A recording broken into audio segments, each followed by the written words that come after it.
రాధాకృష్ణ తక్షణమే క్షమాపణలు చెప్పాలి. మహిళలను కించపరుస్తూ వార్తలు రాయడం సరికాదు. మాజీ ఎమ్మెల్యే గొర్లె కిరణ్ కుమార్. ఏబిఎన్ రాధాకృష్ణవి నీచమైన రాతలని, తక్షణమే మహిళలకు క్షమాపణలు చెప్పాలని ఎచ్చెర్ల మాజీ శాసనసభ్యులు గొర్లె కిరణ్ కుమార్ డిమాండ్ చేశారు. ఎచ్చెర్ల వద్ద ఉన్న ఆంధ్రజ్యోతి కార్యాలయాన్ని బుధవారం వైసీపీ శ్రేణులతో కలిసి ఆయన ముట్టడించారు.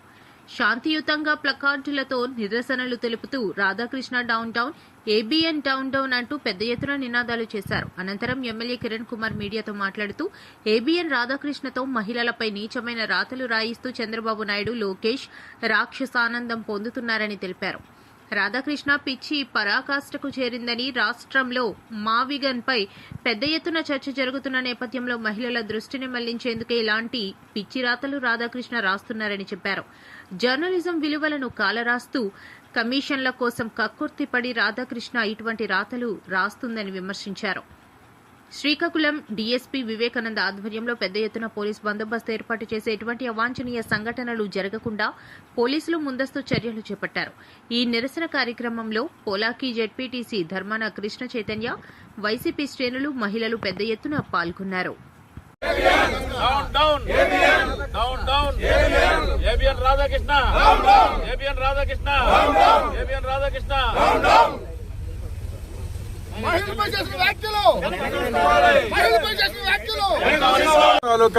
కుటుంబాలపై, మహిళలపై అనుచిత వ్యాఖ్యలు చేసినందుకు నిరసనగా ఈరోజు ఎచ్చెర్ల నియోజకవర్గంలో నిరసన కార్యక్రమాన్ని చేపట్టడం జరుగుతూ ఉంది.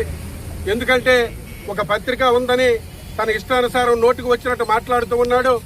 అసలు వారి జీవిత చరిత్ర ఏమిటి అన్నది ప్రతి ఒక్కరికి తెలుసు. ఆ రోజు హైదరాబాద్ లో ఒక సైకిల్ తో తొక్కున్న వ్యక్తి ఈవేళ వేల కోట్లకి ఎలా అధిపతి అయ్యాడు. ఇలాంటి వ్యవహారాలు చేసుకుని, ఇలాంటి తార్పులు చేసుకుని బ్రతికే వ్యక్తి ఈ రోజు వైఎస్ఆర్ కాంగ్రెస్ పార్టీని ఈ రోజు మాట్లాడుతూ ఉన్నాడు. కాబట్టి ఇలాంటి వ్యక్తికి ఎటువంటి పరిస్థితుల్లో వదిలే పరిస్థితి లేదు. ఎందుకంటే ఈ రోజు ప్రతి ఒక్క కుటుంబం కూడా, వైఎస్ఆర్ పార్టీలో ఉన్న ప్రతి ఒక్క కుటుంబం ఒక గౌరవ మర్యాదలతో మెలుతున్న వ్యక్తులం. ఈ రోజు కూడా మేమందరం కూడా అసలు ఈ ఏబిఎన్ అనే వ్యక్తి ఆ రోజు జగన్మోహన్ రెడ్డి గారు 2019లో గెలవక ముందు కూడా ఎన్నో కార్యక్రమాలు, ఎన్నో లేనిపోయిన మాటలు కూడా చెప్పడం జరిగింది. జగన్మోహన్ రెడ్డి గారి కుటుంబాన్ని విమర్శించడం జరిగింది, వైఎస్ఆర్ పార్టీ కార్యకర్తలను విమర్శించడం జరిగింది. అయినా జగన్మోహన్ రెడ్డి గారు ఒక మంచి మనసు ఉంది కాబట్టి ఎటువంటి పరిస్థితుల్లో ఎవడు పాపానితో ఆడు పోతాడని వదలడం ఈరోజు చేసిన మా తప్పే. అది కంపల్సరీగా జగన్మోహన్ రెడ్డి గారి తప్పు అని నేను అనుకుంటూ ఉన్నాను. ఎందుకంటే అలాంటి వ్యక్తుల్ని ఆ రోజు వేయవలసింది.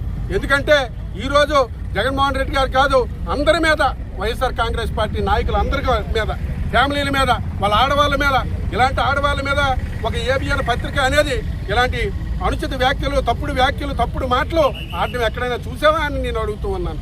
ఎందుకంటే అంత ఒలుబలుపుతో మాట్లాడితే రానున్న రోజుల్లో ఏబిఎన్ రాధాకృష్ణ నీ పరిస్థితి ఏమిటన్నది నువ్వు గుర్తుంచుకోవాలని కూడా నేను తెలియపరుస్తూ ఉన్నాను. ఎందుకంటే ఈరోజు సమాజంలో ప్రతి ఒక్కరూ గౌరవ మర్యాదలతో బ్రతుకుతూ ఉన్నాం కాబట్టి ఈరోజు జరుగుతున్న పరిణామాలన్నీ మన అందరం కూడా గుర్తుంచుకోవాలి. ఈరోజు జరుగుతున్న పరిణామాలన్నీ కూడా మనం ఆలోచన చేయవలసిన అవసరం ఎంతైనా ఉంది. ఈ రోజు డిపార్ట్మెంట్ ఉంది కాబట్టి నీ కాపు కాయొచ్చు, లేకపోతే అధికారం ఉంది కాబట్టి నీ కాపు కాయొచ్చు. కానీ రానున్న రోజుల్లో నీకు ఎవరు అడ్డుతారో మేము చూస్తాం. నీ తాలూకా మా కుటుంబాలపై అనుచిత వ్యాఖ్యలు చేసినందుకు, మా మహిళలపై అనుచిత వ్యాఖ్యలు, తప్పుడు